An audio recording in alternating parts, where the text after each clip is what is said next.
Hi, welcome back to my YouTube series on creating your own online personal brand.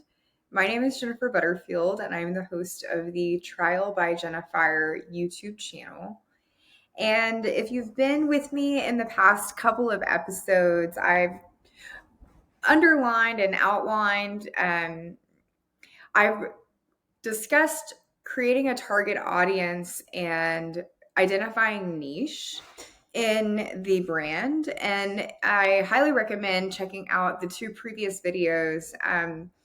And today I'm going to be talking about content creation. And this is one of my favorite topics because there's so much creativity that can be involved with creating content. And before I get into some of the strategy, I want to kind of underline the basics. So, you know, each platform is going to have a different format for content creation. A lot of times the content is going to be called something else. For example, YouTube has a type of content called shorts, and these are short videos versus the Instagram or Facebook Reels, where again these are like 90-second videos, and TikTok also calls them Reels, and so a lot of similar names and similar meanings for those things, and there are certain elements to the analytical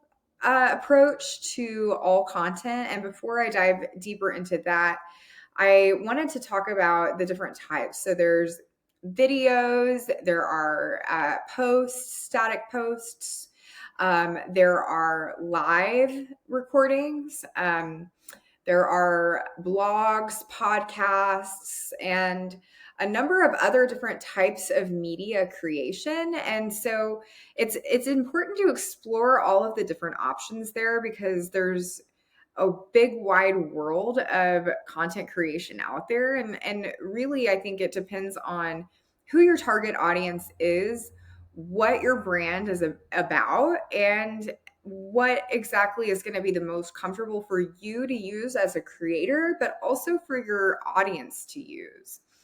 How can you span your reach as wide as you can? And so this is a great segue into identifying some of the analytical tools behind the content creation, which we'll get into in more in depth in a different video later on in this series. But just to introduce some of these vocabulary terms, such as the views that you can measure by how many people have viewed your content, how many people have clicked through the various different stories or videos, or if there's a call to action by visiting a link in your bio.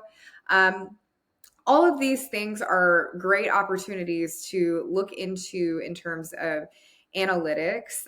There is also analytics in terms of identifying your audience by gender, by age group, by location, and using these data to get clear about who to target your message to and who's finding your message most useful. Again, on the more front end of the user face for content creation, there is liking, following, subscribing, and commenting. People can also save certain content on Instagram or send it to a friend in a direct message. And all of these metrics are going to be found on the professional dashboard of the platform. So YouTube has its own YouTube Studio analytics, whereas Instagram and Facebook have a professional dashboard where they lay out the numbers. In terms of looking at the different types of ways to create content, I think that it's totally possible to make very high quality content with just an iPhone.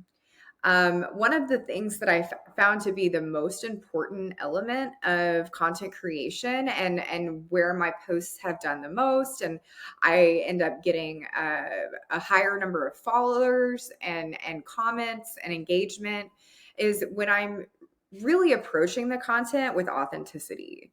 I will share something about my life or who I am, and it makes it real. It's vulnerable. As far as other elements of creating high quality content, the added value of whether it's a long form description in the um, description of the piece of media, whether it's a reel or a post or maybe in the uh, bio, creating this added value where people are learning new things and they are being educated on whatever it is that your niche is. And the great thing about life in general is that if I know just a little bit more about a certain topic, that's all I need to know to share that information with other people. Um, and that doesn't mean that I don't have an ethical responsibility to um, uphold the truth. But it also means that like there is a wealth of information out there, and learning just a little bit from somebody who knows a little bit more than me is not only a closer proximity and power distance, but um, it feels more accessible to step into that same role and take a step up from wherever it is that I am in the world.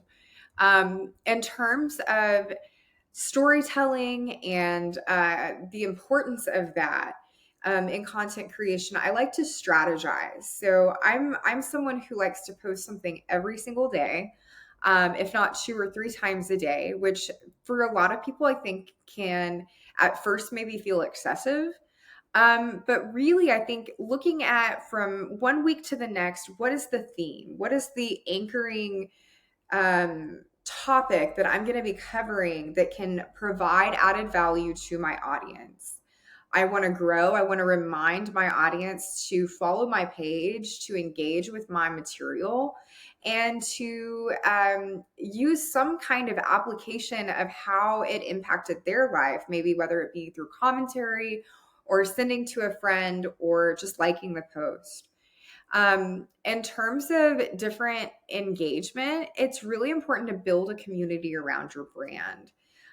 This looks like having a two-way communication with your audience. And so when people respond to my content, I make sure to respond to every single comment that somebody offers, even if it's an opposing viewpoint. There are different elements if someone is using obscene language or is saying something hateful, where you can actually hide those comments because um, they're not necessary, in my opinion. I think that if we're not able to come together and agree in a way that is respectful and mature, or disagree in a way that is respectful and mature, there's no business having a conversation. Um, the next element is optimizing SEO. And so, in various different platforms, utilizing hashtags, maybe 3 to 5 different hashtags. You can use ChatGPT to help identify the most used hashtags or keywords or phrases that are specific to your niche to help generate more reach amongst a wider span of an audience, because these keywords and phrases oftentimes will funnel attention and user engagement to a specific post or a comment or whatever it is that your niche is about. Utilizing these keywords kind of bundles it together with everyone else who's out there creating content using these words. Um, and then I think the last thing that I want to talk about in this video is consistency and quality. We touched a little bit on quality, but I think, making sure that the space that you're in is well lit, that you're speaking clearly, there's a rough idea of what exactly you'll say. Sometimes it takes a few tries to get comfortable in front of the camera. and being really mindful of the angle that the camera is, utilizing captions whenever possible. That way you're broadening the reach to those who may not have audible sense to hear whatever it is that you're saying. And then consistency. So posting on a consistent basis, coming up with a content strategy. So each day of the week, what is it that I'm going to post? What is the story? If I break it up into 7 days, what piece can I create in terms of like a stepping stone, right? Because if I'm going to point A to point B, right, I want to allow people the um, visibility to see into my experience with this niche topic and take them on a journey one step at a time. Um, Again, I highly, highly, highly recommend checking out the two previous videos on identifying niche and target audience in addition to this video. And we're going to dive more into analytics and a number of other different topics for this online branding series, which is a precursor to building out an online sales funnel. And I'm very excited to share that series, which launches in January of 2024.